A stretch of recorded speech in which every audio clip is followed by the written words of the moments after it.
शिष्य परंपरा भारत में सदियों पुरानी है।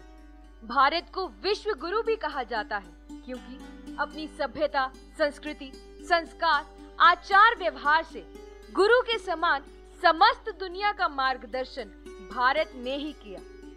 अलौकिक शक्तियों से संपन्न देवता हो या असुरी शक्तियों से परिपूर्ण दानव, दोनों ही गुरुओं के प्रशस्त मार्ग पर चले। गुरु शिष्य परंपरा त्रेता युग में भी कायम रही। भगवान रामचंद्र जी को उनकी शिक्षा दीक्षा के लिए गुरु वशिष्ठ के पास भेजा गया। आयुष्मान भव। है शिष्यों, गुरु की पदवी भले ही सबसे ऊंची मानी गई, किंतु तुम लोगों को सदैव गुरु के गुणों को ही अपनाना है, गुरु के अवगुणों को नहीं। आज और इसी क्षण से तुम सब की शिक्षा आरंभ होती है। यदि ऐसा है गुरुदेव, तो आपकी अनुमति लेकर क्या मैं आपसे एक प्रश्न पूछ सकता हूँ? हाँ राम, पूछो। गुरुदेव, उपनयन का अर्थ क्या होता है? राम, नयन का अर्थ होता है आंख, अर्थात दृष्टि, और उपनयन का अर्थ होता है नई दृष्टि। इस यज्ञोपवीत संस्कार के द्वारा एक गुरु अपने शिष्य को नई दृष्टि प्रदान करता है। और यज्ञोपवीत का अर्थ गुरुदेव? यज्ञ का अर्थ होता है सृष्टि। कि एक गुरु अपने शिष्य को इस सृष्टि को नई दृष्टि से देखने का अवसर प्रदान करता है। इस यज्ञोपवीत के 3 तार हैं और ये संपूर्ण संसार भी 3 गुण लिए हुए हैं, सत्य, रज और तमस। इस यज्ञोपवीत के द्वारा एक गुरु अपने शिष्यों के शरीर को इन्हीं 3 गुणों में बांधता है। अब तुम चारों मेरे साथ इस संसार के मूल मंत्र का जाप करो।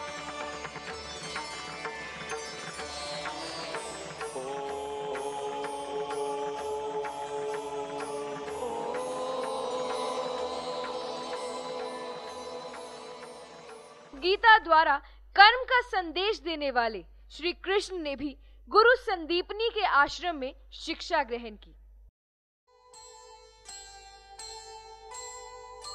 ज्ञान दान गुरु से लिया, दिया मान सम्मान, गुरुकुल को गौरव दिया, शिष्य कृष्ण भगवान, शिष्य कृष्ण भगवान। महाभारत कालीन अर्जुन को अगर आज धनुर्धर अर्जुन के नाम से जाना जाता है तो उनके गुरु द्रोणाचार्य के नाम से। प्रणाम आचार्यवर। आयुष्मान भव। पूज्य तातश्री ने महाराज पांडु के इन 5 पुत्रों को आपकी सेवा में भेजा है आचार्यवर। क्षेत्र कोई भी हो, विषय कोई भी हो, गुरु का दर्जा भारतीयों की दृष्टि में सदैव से ही पूजनीय रहा है। जी गुरुदेव।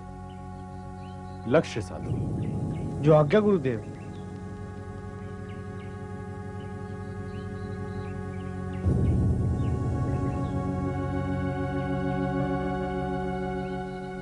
क्या दिखाई दे रहा है? आपके चरण, वृक्ष और पत्तियों में छिपा हुआ यंत्र। ठीक है, जाओ। जो आज्ञा गुरुदेव।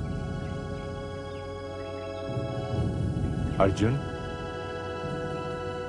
जी गुरुदेव। लक्ष्य साधो।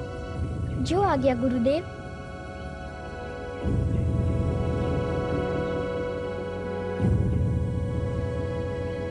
क्या दिखाई दे रहा है? मुझे तो केवल पक्षी का सिर दिखाई दे रहा है गुरुदेव।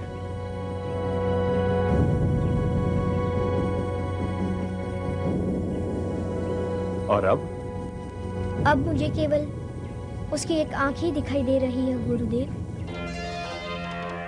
ठीक है वत्स।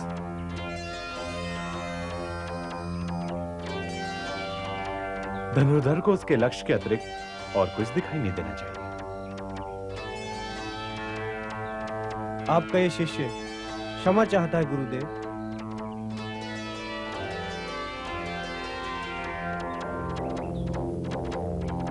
तुम तो मेरा जीवन प्रकाश हो पुत्र, परंतु ईर्ष्या करना अच्छी बात नहीं है, क्योंकि ईर्ष्या मनुष्य के गुणों को दीमक की भांति चाट जाती है। द्रोण के उत्तराधिकारी तुम हो, परंतु द्रोणाचार्य का सर्वश्रेष्ठ धनुर्धर शिष्य ये कुंती पुत्र अर्जुन है।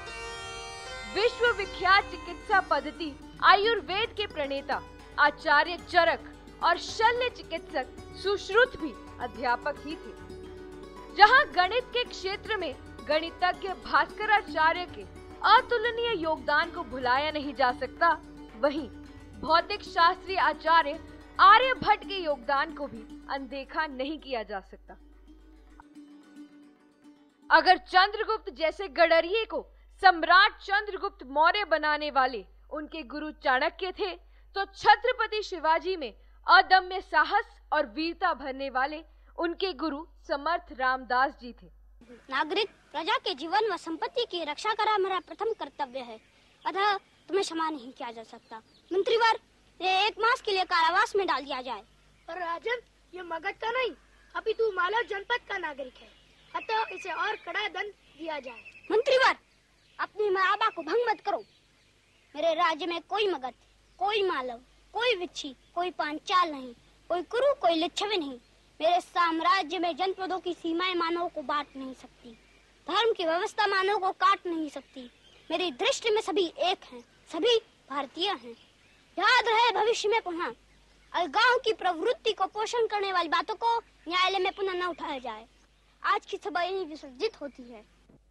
सम्राट की जय हो।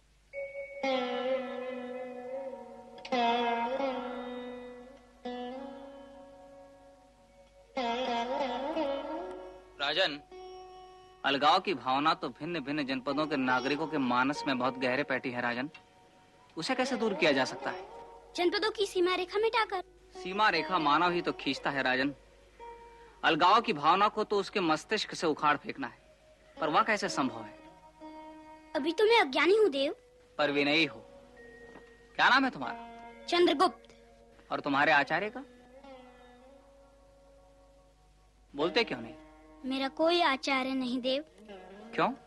सभी कहते हैं मैं हीन कुल का हूँ, गाय बकरियां चराता हूँ ना। मैं पढ़ना चाहता था, पर सभी ने मुझे धुतकार दिया, अपने द्वार पर खड़ा तक रहने नहीं दिया। मैंने उनसे बहुत कहा कि मैं उनके द्वार दूर बैठ के ही पाठों को सुनूंगा, पर हर जगह मुझे अपमान ही मिला। मैं इतिहास की पुनरावृत्ति नहीं होने दूंगा एकलव्य। चंद्रगुप्त, तू अपने साथ बहुत सारी संभावनाएं लाया है, मैं उन संभावनाओं को नष्ट नहीं होने दूंगा। आज से तेरा आचार्य मैं हूं।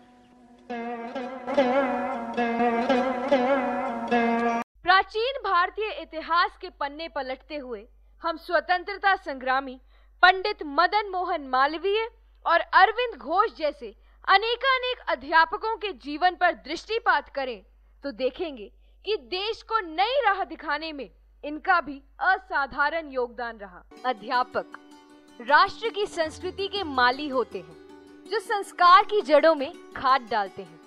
महर्षि अरविंद की ये पंक्तियां गुरुदेव रविंद्रनाथ ठाकुर पर साक्षात खरी उतरती हैं, जिन्होंने न केवल शिक्षा को 4 दीवारी से बाहर निकाला, बल्कि संसार के श्रेष्ठतम नोबेल पुरस्कार में मिली राशि को भी शिक्षा के क्षेत्र में समर्पित कर दिया। इसी श्रृंखला को आगे बढ़ाते हुए संघ के द्वितीय सर संघचालक श्री सदाशिवराव गोलवलकर जैसे अध्यापक, जो सदैव अपनी निस्वार्थ भाव से छात्रों की सहायता और देश सेवा के लिए याद किए जाते रहेंगे। आज सावित्रीबाई फूले के नाम से कितने लोग परिचित होंगे? पर सावित्रीबाई फूले ही थी जिन्होंने भारत के प्रथम कन्या विद्यालय की नींव रखने का और भारत की प्रथम महिला अध्यापिका होने का गौरव प्राप्त किया। भारत के संविधान निर्माता डॉक्टर भीमराव अंबेडकर के व्यक्तित्व निर्माण का श्रेय उनके उस गुरु को जाता है जिन्होंने न केवल डॉक्टर भीमराव को ज्ञान दिया बल्कि अपना उपनाम अंबेडकर भी दिया। अध्यापकों की महिमा को अलग अलग क्षेत्रों में देखें तो पाएंगे doctor C V Raman, doctor Jagadish Chandra Basu, doctor Hargobind Khorana जैसे वैज्ञानिक अध्यापकों ने समय समय पर भारत का नाम विश्व इतिहास में महिमा मंडित कर दिया। भारत के पूर्व राष्ट्रपति परमाणु वैज्ञानिक डॉक्टर अब्दुल कलाम आजाद ने भी अपने सफल अध्यापन द्वारा देश को परमाणु परीक्षण तक का मार्ग प्रशस्त किया। वर्तमान भारत के प्रधानमंत्री डॉक्टर मनमोहन सिंह, जो राष्ट्र निर्माण का कार्य करने वाले सफल और प्रिय अध्यापक तो रहे ही, बल्कि आज राष्ट्र संचालक की भूमिका में अध्यापक वर्ग के प्रेरणा स्रोत भी बन गए। इतिहास से वर्तमान तक गुरु ही श्रद्धा व प्रशंसा के पात्र रहे हैं, लेकिन समय सीमा के कारण सभी को इस वृत्त चित्र में सम्मिलित नहीं किया जा सकता। अध्यापकों के छात्रों के भविष्य निर्माण में किए समर्पण को इस लघु प्रयास द्वारा हम सभी छात्र शत शत प्रणाम करते हैं।